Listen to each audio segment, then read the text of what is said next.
Millionaire catches Maid protecting his special daughter. He never expected this truth. Chapter 1. The mansion on Aldercrest Hill was the kind of place people slowed their cars to stare at, even though they had seen it 100 times before. White stone pillars framed the entrance. Tall windows reflected the morning sun, and iron gates stood like silent guards between the world of ordinary lives and the carefully controlled universe of Daniel Whitmore. Daniel was a self-made millionaire, respected in business magazines and feared in boardrooms, a man who believed discipline and order were the only reasons he had survived poverty and reached the height where he now stood. Yet behind the polished walls of his mansion lived a part of his life he never allowed the world to see. His 8-year-old daughter, Lily.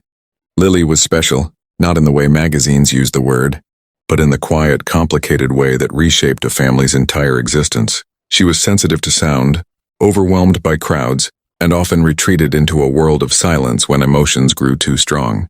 Doctors used long terms and careful explanations, and Daniel nodded through every appointment, signing checks and arranging therapies, believing money could fix what love alone could not. Since the death of his wife 3 years earlier, Daniel had built emotional walls as high as the mansion gates. He loved Lily deeply, but his love was expressed through protection, structure and distance, not warmth. The staff of the house knew the rules well. Speak softly. Do not touch Lily unless instructed. Never interfere when Daniel was present.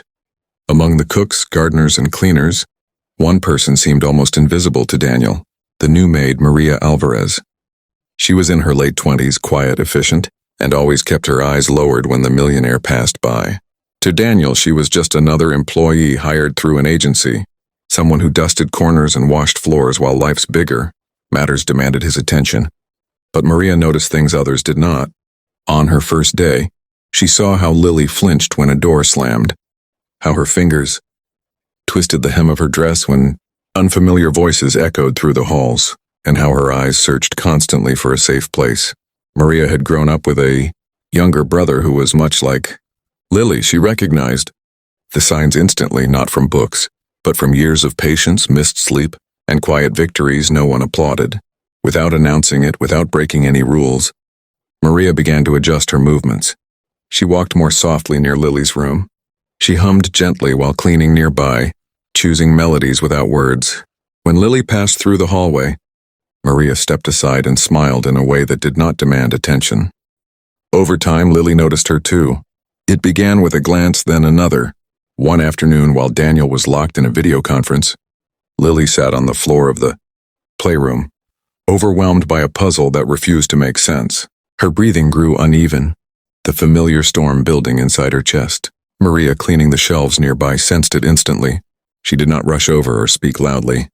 She simply sat at a distance, picked up another puzzle piece, and placed it gently in front of Lily without looking directly at her. Lily's breathing slowed. She copied the action.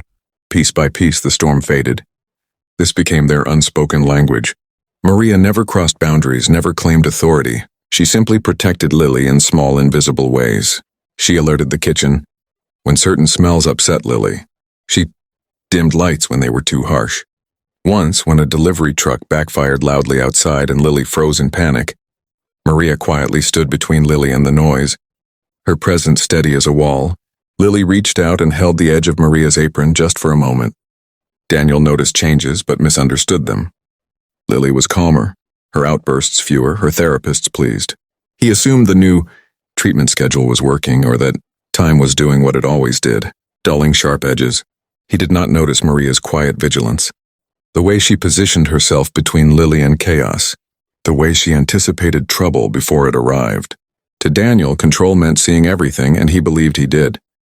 That belief shattered one afternoon when he returned home early from a business trip. The house was quieter than usual, almost too quiet. As he walked through the hallway near the garden, he heard Lily's voice raised in distress. His heart clenched. He followed the sound and stopped abruptly at the doorway. Maria was kneeling in front of Lily, her arms spread wide, shielding the child from the gardener's barking dog that had slipped its leash and run toward the patio. Maria's back was to the dog, her body tense, ready to take the shock if it lunged again. Lily was pressed against her, shaking, her face buried in Maria's shoulder. Maria was speaking softly, words Daniel could not fully hear. But the tone was unmistakable, calm, protective, fierce. Anger flared instantly in Daniel's chest. Rules had been broken. Boundaries crossed. Without thinking, he shouted Maria's name. She turned, startled, but did not move away from Lily until the dog was secured and taken away. Only then did she slowly stand, placing Lily gently behind her. "What do you think you're doing?" Daniel demanded, his voice echoing in the open space. The staff froze. Lily whimpered. Maria lowered her eyes. "I was protecting her, sir." "That is not your job," Daniel snapped. "You are not authorized to touch my daughter." Silence fell heavily. Lily clutched Maria's apron again, this time more tightly. Daniel noticed it and felt something twist painfully inside him. But pride pushed the feeling away. "Go," he said sharply. "We will discuss this later." Maria nodded, whispered something to Lily, and walked away. Lily's quiet sobs filled the space she left behind. That night Daniel could not sleep. The image of Maria standing between Lily and danger replayed in his mind. He told himself he was angry because of protocol, because of safety, because employees needed to know their place. Yet another voice, one he had silenced for years, whispered a more uncomfortable truth. Maria had done what he always claimed to do but rarely showed in that way. She had protected Lily with instinct, not instruction. Chapter 2. The next morning, Daniel summoned Maria to his study. The room was designed to intimidate, with dark wood panels, heavy furniture, and awards displayed like trophies of conquest. Maria stood near the door, hands folded, prepared for dismissal. She had seen this before in other houses, other wealthy employers who mistook authority for understanding. What she did not expect was the look on Daniel's face. The anger was gone, replaced by something closer to confusion. "Sit," Daniel said, gesturing to the chair opposite his desk. Maria sat carefully. Daniel watched her for a long moment before speaking. "You crossed a line yesterday," he began, then paused. "But my daughter was safe."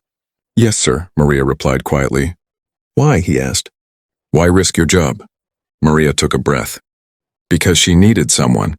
And because I know what that fear looks like." Daniel leaned back, surprised by the honesty. "Explain." Maria told him about her brother, about the nights she sat beside him when the world was too loud, about learning to read signs others missed. She did not dramatize her story or seek sympathy. She spoke simply, as if stating facts that could not be changed. As she spoke, Daniel felt pieces of his carefully structured world shift. He realized that Maria had seen Lily not as a problem to be managed, but as a child to be understood. "You should have told me," Daniel said finally. "I didn't think you would listen," Maria answered. Her voice steady but gentle, "and I didn't want credit. I just wanted her to feel safe." Daniel looked down at his hands. For the first time since his wife's death, he felt exposed. He had believed providing the best doctors, the best therapists, the best environment was enough. He had believed love could be outsourced into systems and schedules. Maria's words stripped that belief bare. Over the following weeks, Daniel watched more closely.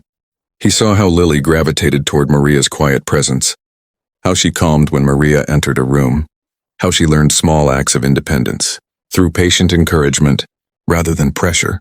Daniel began asking questions not as an employer, but as a father who realized he had more to learn. One evening, he sat with Lily on the floor of the living room, struggling to connect without overwhelming her. Maria passed by and paused. Daniel surprised himself by asking her to stay. Together, without speaking much, they built a small bridge of trust around Lily. It was not dramatic or perfect, but it was real. Months later, Daniel made a decision that shocked his advisors and staff alike. He offered Maria a new role, not as a maid, but as Lily's support companion, with proper training, authority, and respect. More importantly, he changed himself. He learned to kneel instead of stand over, to listen instead of command, to protect not only with walls and rules but with presence. The truth Daniel never expected was not just Maria's past or her instincts. It was the realization that love is not measured by wealth or control, but by the willingness to be vulnerable, to learn, and to trust others with what matters most. And in that realization, both father and daughter found a new beginning, built not on fear but on understanding.